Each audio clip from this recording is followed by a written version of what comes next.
Bom, gente, vamos aqui para o primeiro aprofundamento de soluções. Se você quer saber um pouquinho mais sobre os gráficos de solubilidade, questões que possam envolver esses gráficos, é bom demais você dar uma olhada aqui. Então vamos junto, bem aqui.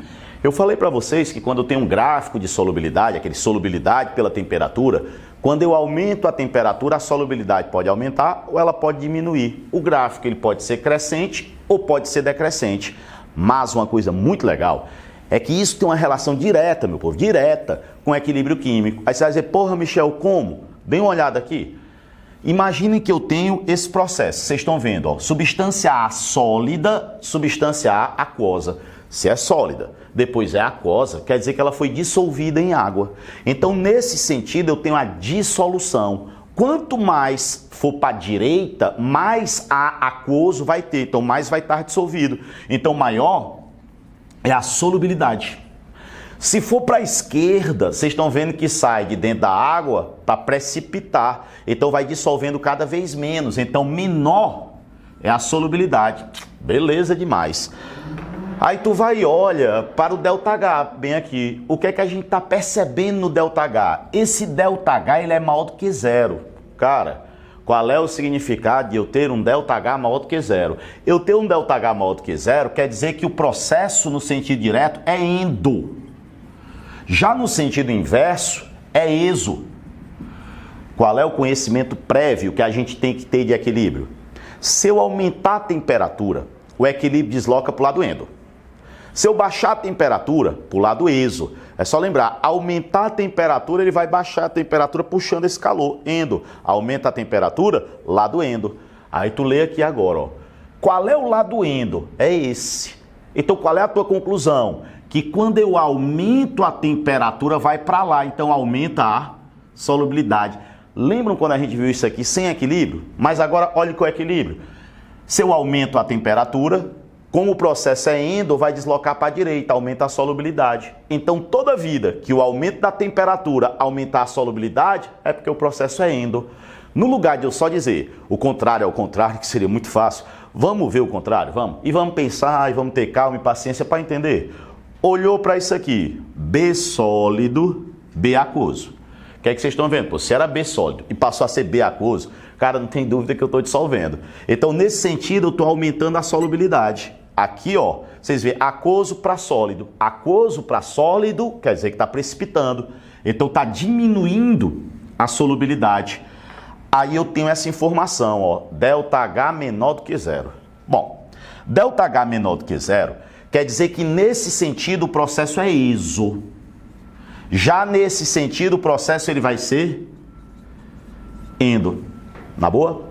Agora pense naquela história. Quando eu aumento a temperatura, o equilíbrio desloca para que lado? Lado endo. Só que o lado endo agora é o lado esquerdo, né? Porque mudou o ΔH, ó. Se o lado endo é o lado esquerdo, quando eu aumento a temperatura, diminui a solubilidade. Qual é a tua conclusão? A tua conclusão é a seguinte, ó. Se quando eu aumentar a temperatura, a solubilidade diminuir, é porque a solubilidade ela é exotérmica, a dissolução é exotérmica. Tá aqui, ó. Aumentou a temperatura, diminui a solubilidade. Aumentou a temperatura, aumenta a solubilidade. Viram como as matérias da química estão integradas? Às vezes a gente quer separar demais e acaba ficando com conhecimento muito restrito. É melhor a gente fazer essa interligação. Eu queria que agora a gente pegasse essa parte aqui e agregasse com essa daqui e visse uma outra coisa bem legal. Gente, o que é que esse gráfico está mostrando para a gente? Solubilidade aumenta com o aumento da temperatura. Se a solubilidade aumenta com o aumento da temperatura, quer dizer que esse gráfico aqui é o gráfico de uma dissolução endo. ΔH maior do que zero. O que é que esse outro gráfico mostra?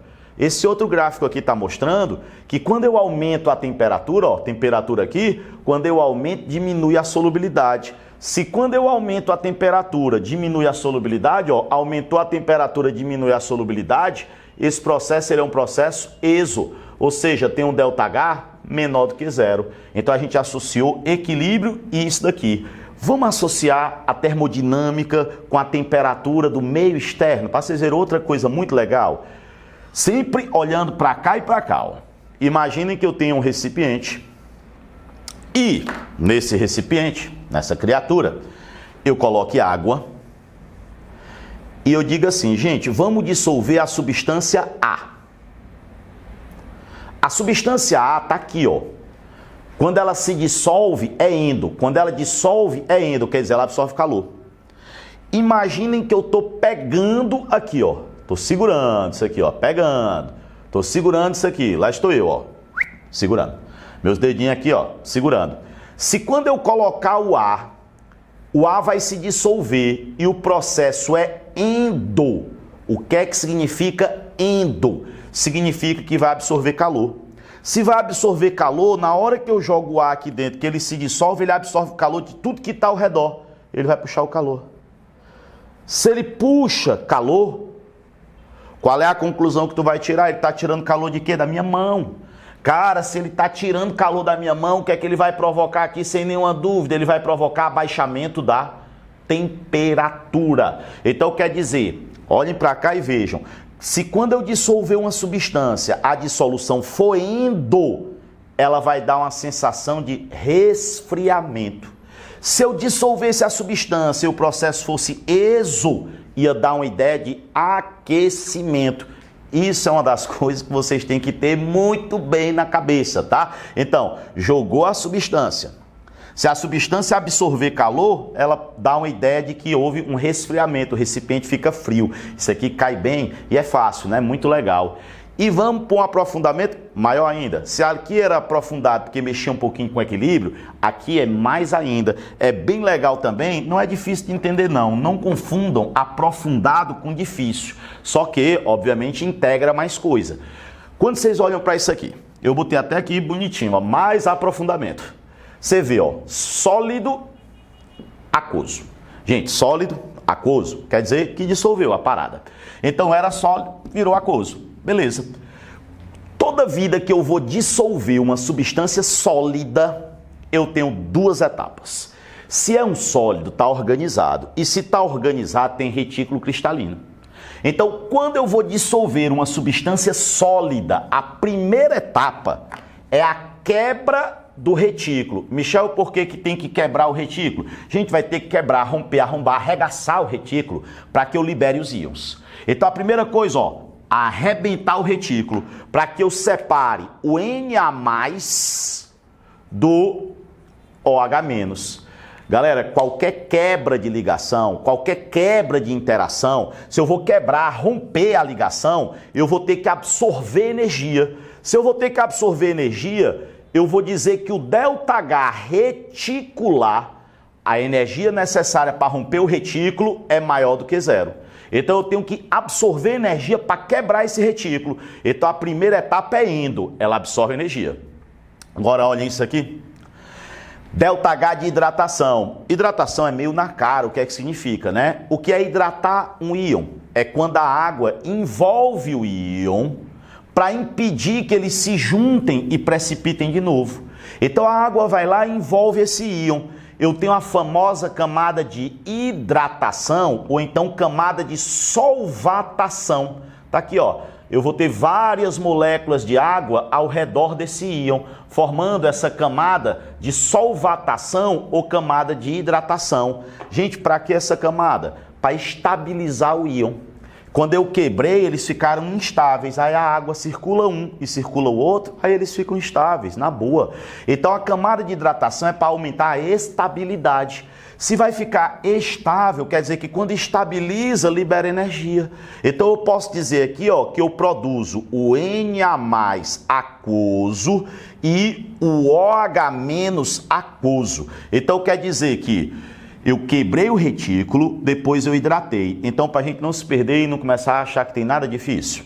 Toda vida que você vai dissolver um sólido, quais são as etapas? Primeiro quebra, depois hidrata. Quebra, hidrata. Quebrar, absorve. Agora, quando você hidrata, você libera. Aqui eu vou ter o ΔH de hidratação, que é menor do que zero. Então, percebam que eu tenho uma etapa endo e eu tenho uma etapa exo. Como é que eu dissolvo um sólido? Primeiro quebra, depois hidrata. Quebra, hidrata. Quebra, hidrata. Beleza? Se eu somar as duas etapas, ó, quando eu somar, vocês podem somar isso aqui direto, vai cortar o Na+ e o OH- com Na mais e OH-. Se vai cortar isso com isso aqui, o que é que sobra? NaOH sólido, dando Na mais aquoso mais OH- aquoso, que é a dissolução, ó.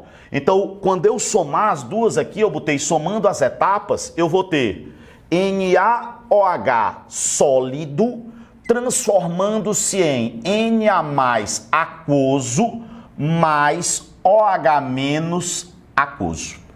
Então, poxa, o que é isso daqui? É a dissolução, é a soma das etapas. Primeiro quebrou, depois hidratou. Então, o que é que eu posso dizer? Que o ΔH de dissolução, como eu somei as etapas, é a soma do ΔH reticular mais o ΔH de hidratação. Porra!